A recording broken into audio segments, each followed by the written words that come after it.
Hoje nós vamos falar de preço. Seja bem-vindo ao canal do professor Alex Nina.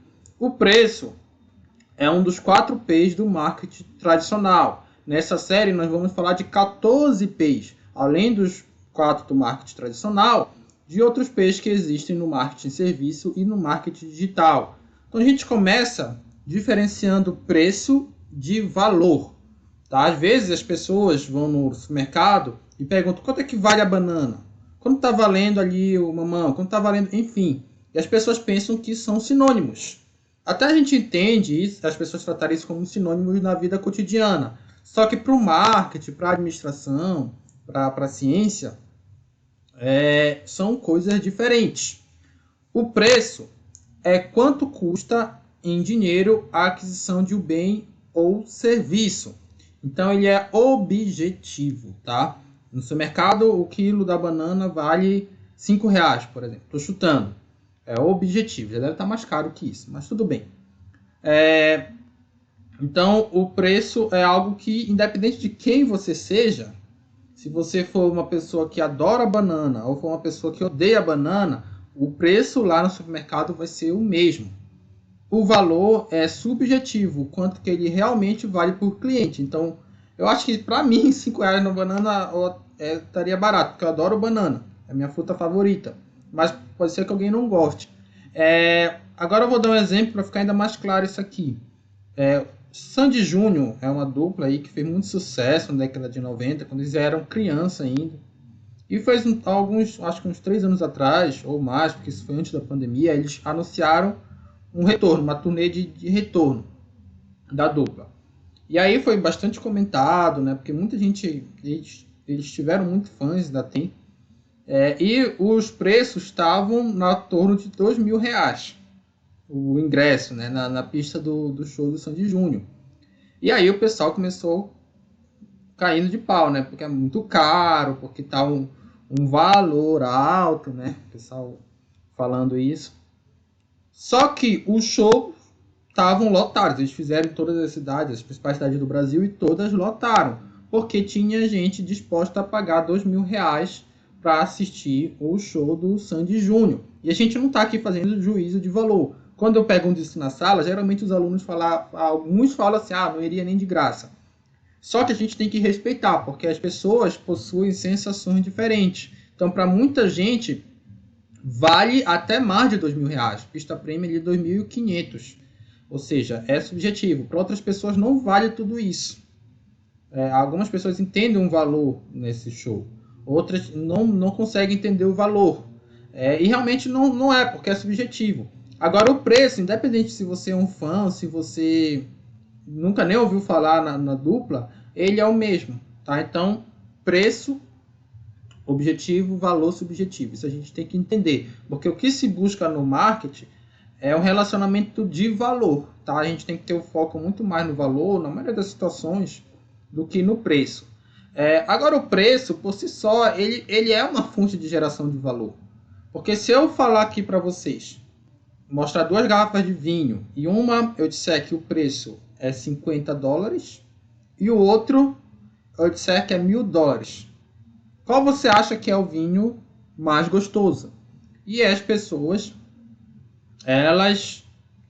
a maioria delas vai dizer que é de R$1.000, porque as pessoas entendem que quanto maior o preço, de modo geral, maior o valor. Inclusive, isso é um dos motivos para você também não colocar um produto muito barato, porque as pessoas podem entender que automaticamente que ele não é bom, mesmo que isso não seja verdade. Nos casos dos vinhos, acontece o seguinte, os enólogos, que são as pessoas que estudam vinhos, eles não conseguem diferenciar com relevância estatística um vinho do outro a partir do preço de mais ou menos $100. Então, eles não conseguem. Os caras que são especialistas não conseguem. Se algum seu amigo disser que consegue, ele está mentindo. Tá? Porque isso já foi feito pesquisa. Não tem confiança estatística. E também tem outra pesquisa que justamente mostrou o mesmo vinho num preço e no outro preço aqui. As pessoas tomavam aí o vinho e mostrava o preço. Elas diziam se era bom ou ruim. E a maioria das pessoas que tomavam o vinho que vende o preço de R$50 disseram que não era tão bom. mas as pessoas que tomaram o vinho vendo o preço de $1.000, no caso, né, disseram que era bom. Detalhe, era o mesmo vinho, só que teve uma diferença estatística. Isso foi feito com várias pessoas, então você tem aí uma probabilidade a favor. Já mostra que o fato de ser o vinho mais caro já deixa a pessoa predisposta a achar que vai ser muito bom, com uma expectativa muito grande, tá? Então o preço, ele tem esse valor, eles têm essa questão aí do preço influenciar o próprio valor.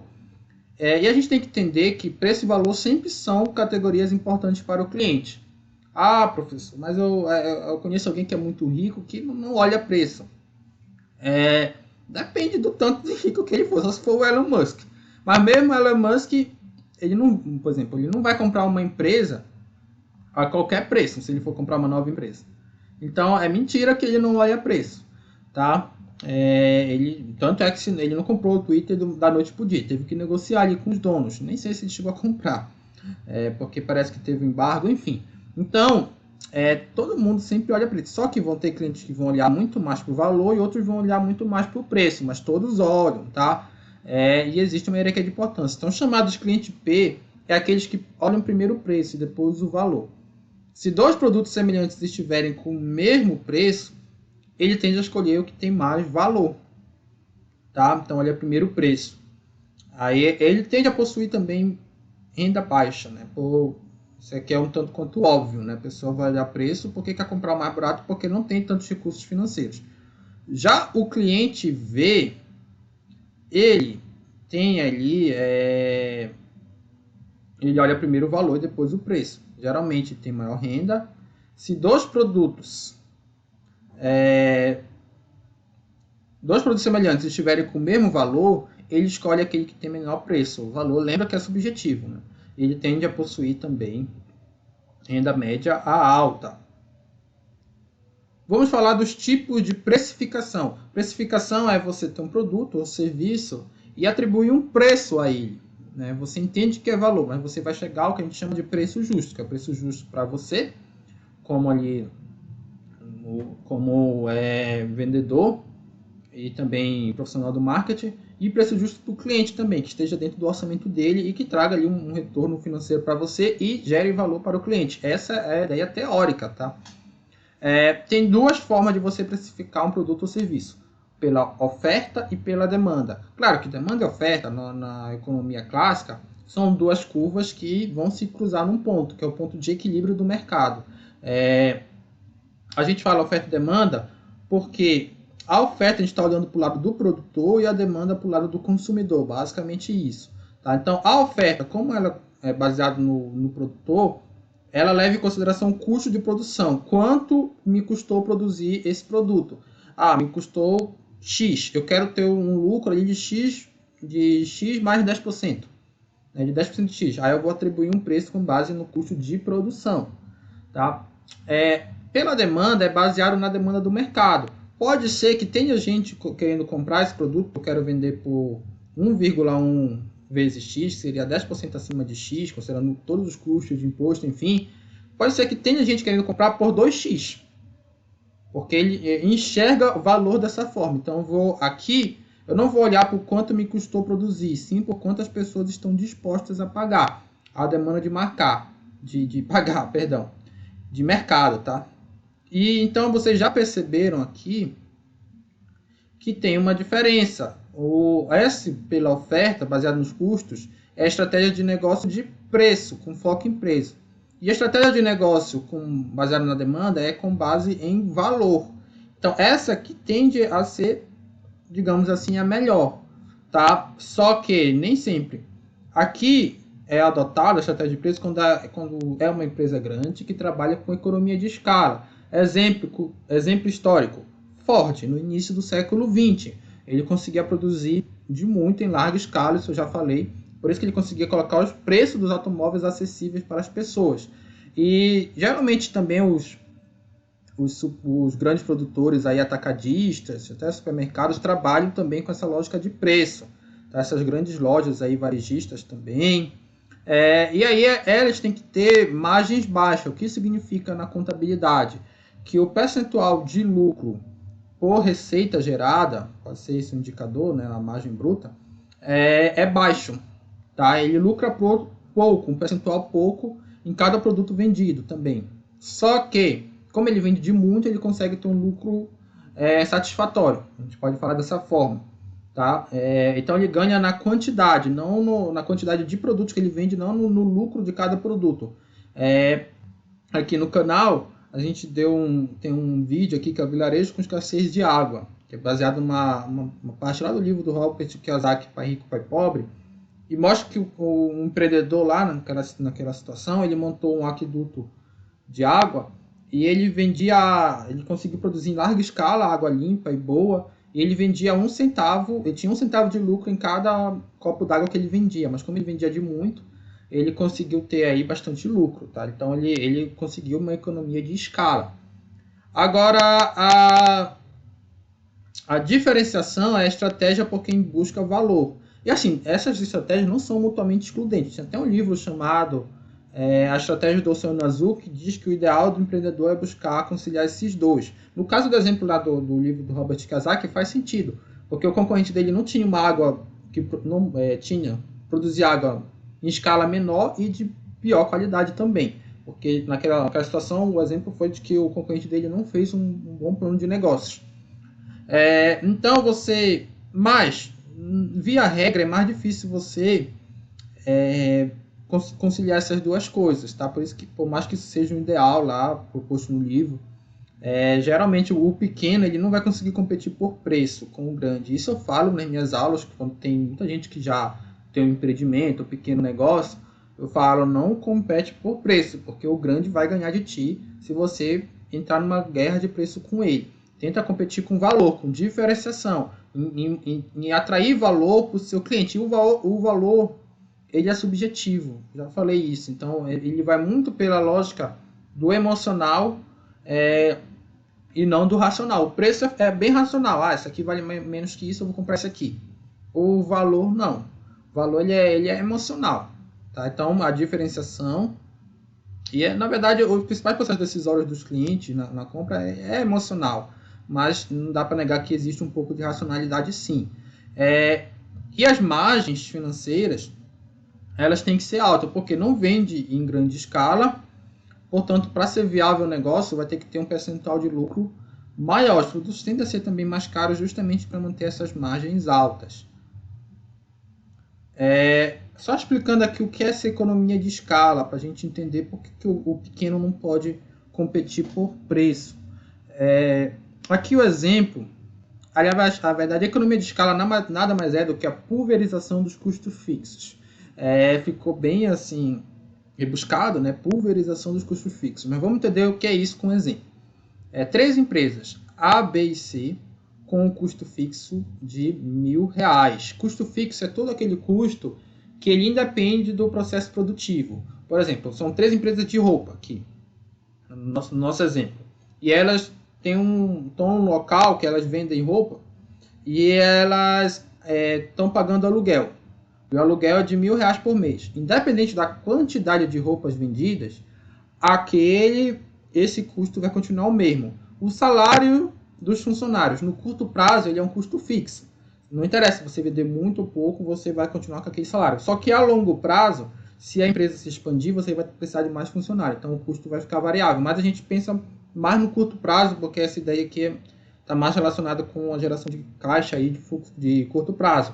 Então, deu para entender o que é custo fixo, que não muda se você produz mais ou menos. O custo variável é tudo aquilo que muda. Então, se eu vendo mais roupas, é porque eu tive que comprar mais roupas aí de um revendedor. Na verdade, eu sou revendedor de um fornecedor.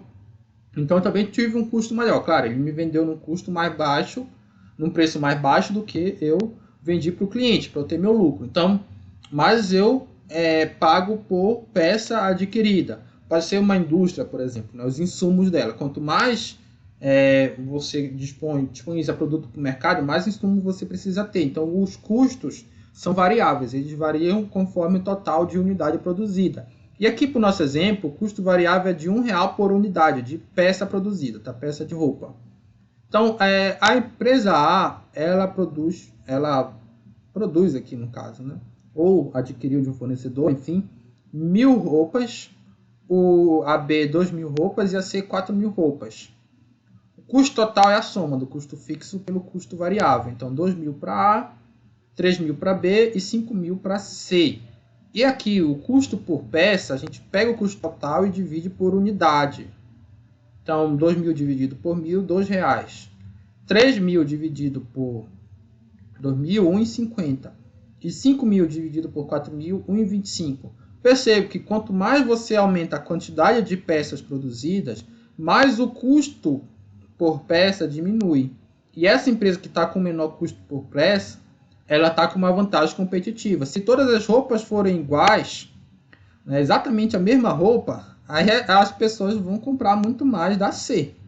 Tá? Se tiverem tudo perto, não tem nenhuma diferenciação. É claro que na prática sempre tem alguma diferenciação. O atendimento, o consumidor pode estar mais próximo de uma loja ou outra, as roupas não necessariamente são as mesmas, mas considerando aqui um produto muito semelhante, as pessoas vão tender a comprar naquele mais barato, porque entendem que o valor é o mesmo e vai prevalecer aqui a questão do preço. Então, aquele que consegue produzir em larga escala tem essa vantagem de um custo menor. Mas de onde vem essa vantagem?